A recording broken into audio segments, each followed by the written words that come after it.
was my first full vintage at Mount Langi and beginning to end my responsibility, so that's why this is the starting point for today's tasting. It was also the first year we embraced screw caps. 04 was a relatively long cool season with no particular heat wave issues, but coming to Mount Langi as I did, working for Doug Rathbone, he told me quite clearly that I was not to change the style.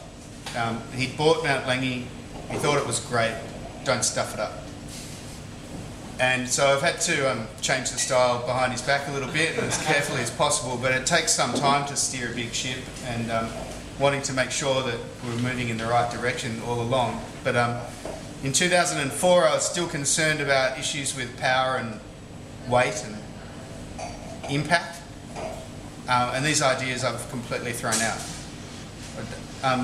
If you travel in France and talk to Syrah producers or people in Burgundy, they don't talk about power and weight and any of that. It's all about balance and sense of place and personality and charm. And I think for me, in terms of drinking pleasure and in terms of real intrigue in wine, I'm not interested in things that punch you around. I want things that seduce you. And so that's the sort of change in approach we've had since 04. But nonetheless, the other immediate change we made in 2004 was getting rid of American oak barrels. I think it says American oak on your sheet there, but it's wrong. So I've not bought an American oak barrel at Mount Langi since I've been there.